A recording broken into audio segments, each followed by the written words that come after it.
जय श्री कृष्णा, जय मदन गोपाल। आप सभी को प्रभु की प्रीति चैनल की ओर से निर्जला एकादशी व्रत की हार्दिक शुभकामनाएं, मंगल कामनाएं। ज्येष्ठ मास के शुक्ल पक्ष की एकादशी तिथि को निर्जला एकादशी, भीमसेनी एकादशी के नाम से जाना जाता है।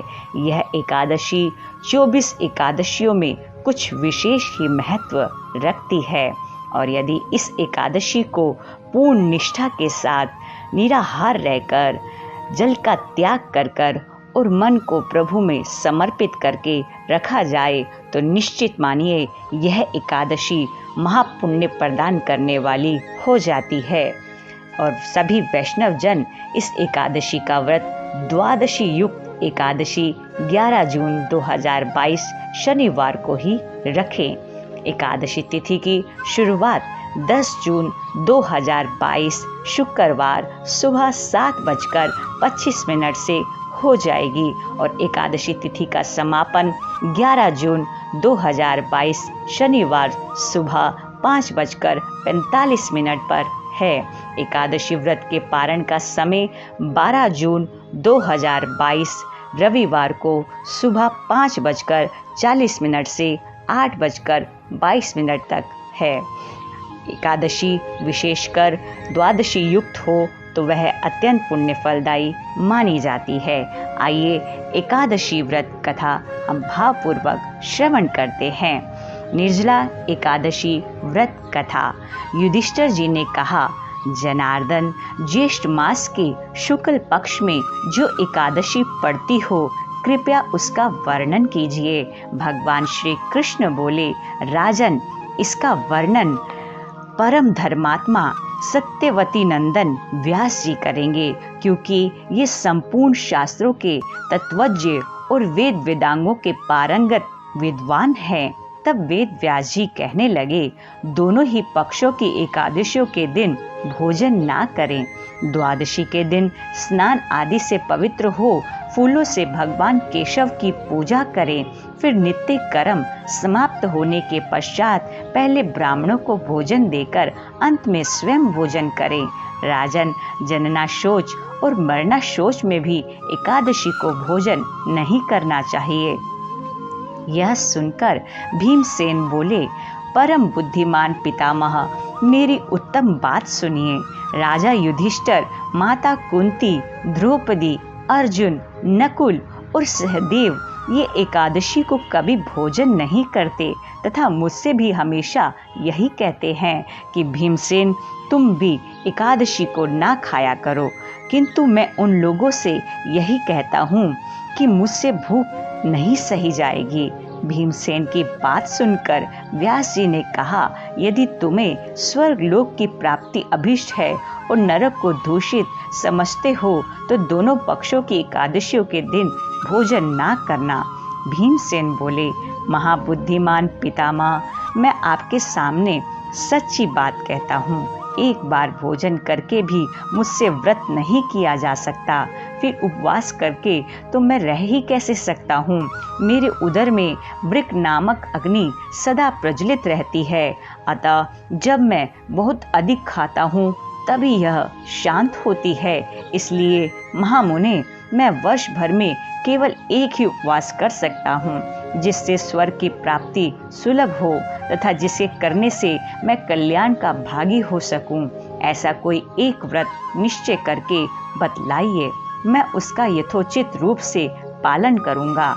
व्यास जी ने कहा, भीम, ज्येष्ठ मास में सूर्य वृश्चिक राशि पर हो या मिथुन राशि पर शुक्ल पक्ष में जो एकादशी हो उसका यतन पूर्वक निर्जल व्रत करो। केवल कुल्ला या आचमन करने के लिए मुख में जल डाल सकते हो, उसको छोड़कर किसी प्रकार का जल विद्वान पुरुष मुख में ना डाले, अन्यथा व्रत भंग हो जाता है। एकादशी को सूर्योदय से लेकर दूसरे दिन के सूर्योदय तक मनुष्य जल का त्याग करे तो यह व्रत पूर्ण होता है।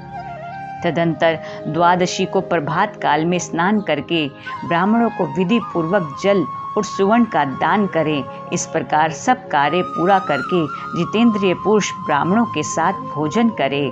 वर्ष भर में जितनी एकादशियां होती हैं उन सब का फल निर्जला एकादशी के सेवन से मनुष्य प्राप्त कर लेता है, इसमें तनिक भी संदेह नहीं है। शंख, चक्र और गदा धारण करने वाले भगवान केशव ने मुझसे कहा था कि यदि मानव सबको छोड़कर एकमात्र मेरी शरण में आ जाए और एकादशी को निराहार रहे तो वह सब पापों से छूट जाता है। एकादशी व्रत करने वाले पुरुष के पास विशाल काय, विकराल आकृति और काले रंग वाले दंड पाशधारी भयंकर यमदूत नहीं आते। अंतकाल में पीतांबरधारी सौम्य स्वभाव वाले, हाथ में सुदर्शन धारण करने वाले और मन के समान वेगशाली विष्णु दूत आखिर इस वैष्णव पुरुष को भगवान विष्णु के धाम में ले जाते हैं। अतः निर्जला एकादशी को पूर्ण यत्न करके उपवास और श्री हरि का पूजन करो। स्त्री हो या पुरुष, यदि उसने मेरु पर्वत के बराबर भी महान पाप किया हो तो वह सब इस एकादशी व्रत के प्रभाव से भस्म हो जाता है। जो मनुष्य उस दिन जल के नियम का पालन करता है वह पुण्य का भागी होता है। उसे एक एक पहर में कोटि कोटि स्वर्ण मुद्रा दान करने का फल प्राप्त होता सुना गया है। मनुष्य निर्जला एकादशी के दिन स्नान, दान, जप, होम आदि जो कुछ भी करता है वह सब अक्षय होता है। यह भगवान श्री कृष्ण का कथन है। निर्जला एकादशी को विधि पूर्वक उत्तम रीति से उपवास करके मानव वैष्णव पद को प्राप्त कर लेता है। जो मनुष्य एकादशी के दिन अन्न खाता है वह पाप का भोजन करता है। इस लोक में वह चंडाल के समान है और मरने पर दुर्गति को प्राप्त होता है। जो ज्येष्ठ के शुक्ल पक्ष में एकादशी को उपवास करके दान करेंगे वे परम पद को प्राप्त होंगे। जिन्होंने एकादशी को उपवास किया है वे ब्रह्म हत्यारे, शराबी, चोर तथा गुरुद्रोही होने पर भी सब पातकों से मुक्त हो जाते हैं। कुंती नंदन, निर्जला एकादशी के दिन श्रद्धालु स्त्री पुरुषों के लिए जो विशेष दान और कर्तव्य विहित है उन्हें सुनो। उस दिन जल में शयन करने वाले भगवान विष्णु का पूजन और जलमयी धेनु का दान करना चाहिए तथा प्रत्यक्ष धेनु या घृतमयी धेनु का ध्यान उचित है। पर्याप्त दक्षिणा और भांति भांति के मिष्ठानों द्वारा यत्न पूर्वक ब्राह्मणों को संतुष्ट करना चाहिए। ऐसा करने से ब्राह्मण अवश्य संतुष्ट होते हैं और उनके संतुष्ट होने पर श्री हरि मोक्ष प्रदान करते हैं। जिन्होंने शम, दम और दान में प्रवृत्त हो श्री हरि की पूजा और रात्रि में जागरण करते हुए इस निर्जला एकादशी का व्रत किया है उन्होंने अपने साथ ही बीती हुई 100 पीढ़ियों को और आने वाली 100 पीढ़ियों को भगवान वासुदेव के परम धाम में पहुंचा दिया है। निर्जला एकादशी के दिन अन्न, वस्त्र, गौ, जल, शैया, सुंदर आसन, कमंडल तथा छाता दान करने चाहिए। जो श्रेष्ठ तथा सुपात्र ब्राह्मण को जूता दान करता है वह सोने के विमान पर बैठकर स्वर्ग लोक में प्रतिष्ठित होता है। जो इस एकादशी की महिमा को भक्ति पूर्वक सुनता अथवा उसका वर्णन करता है वह स्वर्ग लोक में जाता है। चतुर्दशी युक्त अमावस्या को सूर्य ग्रहण के समय श्राद्ध करके मनुष्य जिस फल को प्राप्त करता है वही फल इसके श्रवण से भी प्राप्त होता है। पहले दंत धावन करके यह नियम लेना चाहिए कि मैं भगवान केशव की प्रसन्नता के लिए एकादशी को निराहार रहकर आचमन के सिवा दूसरे जल का भी त्याग करूंगा। द्वादशी को देवेश्वर भगवान विष्णु का पूजन करना चाहिए। गंध, धूप, पुष्प और सुंदर वस्त्र से विधि पूर्वक पूजन करके जल के घड़े के दान का संकल्प करते हुए निम्नांकित मंत्र का उच्चारण करें।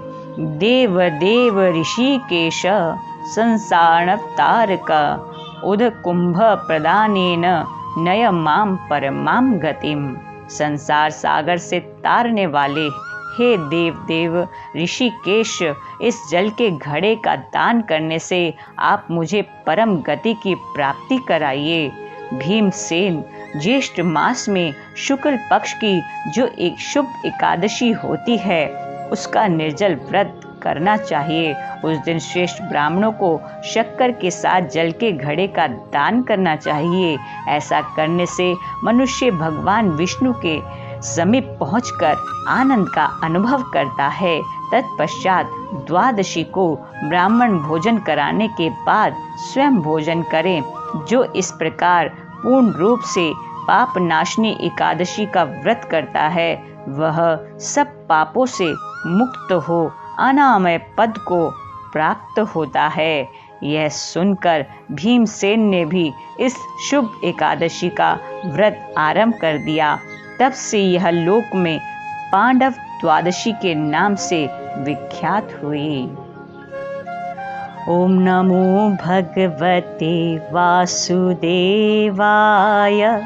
ओम नमो भगवते वासुदेवाय।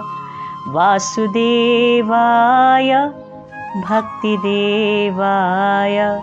वासुदेवाय प्रीतिदेवाय। ओम नमो भगवते वासुदेवाय। ओम नमो भगवते वासुदेवाय।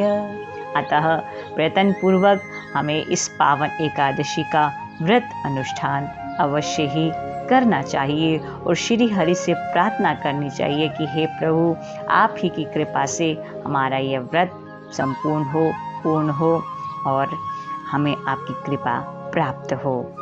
जय श्री कृष्णा, जय मदन गोपाल।